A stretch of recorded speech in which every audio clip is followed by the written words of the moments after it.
Corduroy by Don Freeman. Corduroy is a bear who once lived in the toy department of a big store. Day after day he waited with all the other animals and dolls for somebody to come along and take him home. The store was always filled with shoppers buying all sorts of things, but no one ever seemed to want a small bear in green overalls. Then, one morning, a little girl stopped and looked straight into Corduroy's bright eyes. "Oh, Mommy," she said, "look, there's the very bear I've always wanted." "Not today, dear," her mother sighed. "I've spent too much already. Besides, he doesn't look new. He's lost the button to one of his shoulder straps." Corduroy watched them sadly as they walked away. "I didn't know I'd lost a button," he said to himself. "Tonight I'll go and see if I can find it." Late that evening, when all the shoppers had gone and the doors were shut and locked, Corduroy climbed carefully down from his shelf and began searching everywhere on the floor for his lost button. Suddenly, he felt the floor moving under him. Quite by accident, he had stepped onto an escalator, and up he went. Could this be a mountain? He wondered. "I think I've always wanted to climb a mountain." He stepped off the escalator as it reached the next floor, and there before his eyes was a most amazing sight. Tables and chairs and lamps and sofas and rows of beds. "This must be a palace," Corduroy gasped. "I guess I've always wanted to live in a palace." He wandered around admiring the furniture. "This must be a bed," he said. "I've always wanted to sleep in a bed." And up he crawled onto a large, thick mattress. All at once he saw something small and round. "Why, here's my button!" he cried, and he tried to pick it up, but like all the other buttons on the mattress, it was tied down tight.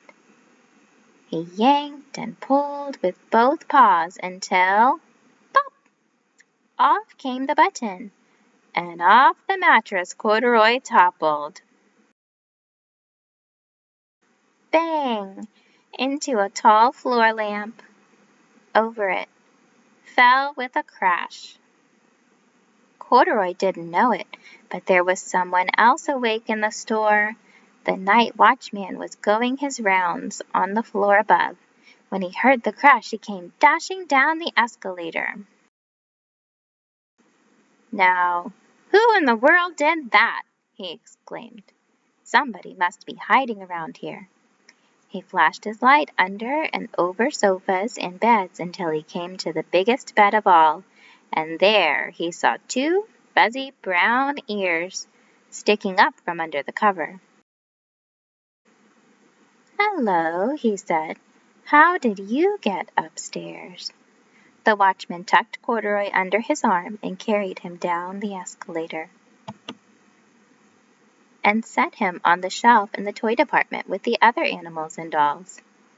Corduroy was just waking up when the first customers came into the store in the morning, and there, looking at him with a wide, warm smile, was the same little girl he'd seen only the day before.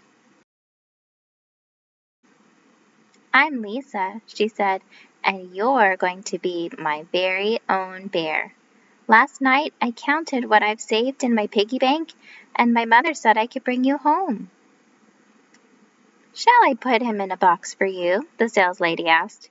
"Oh, no, thank you," Lisa answered, and she carried Corduroy home in her arms. She ran all the way up 4 flights of stairs into her family's apartment and straight to her own room. Corduroy blinked. There was a chair and a chest of drawers, and alongside a girl-sized bed stood a little bed just the right size for him. The room was small, nothing like that enormous palace in the department store. "This must be home," he said. "I know I've always wanted a home." Lisa sat down with Corduroy on her lap and began to sew a button on his overalls. I like you the way you are, she said, but you'll be more comfortable with your shoulder strap fastened. You must be a friend, said Corduroy. I've always wanted a friend. Me too, said Lisa, and gave him a big hug. Thank you for reading with the Little Library, where little ones learn.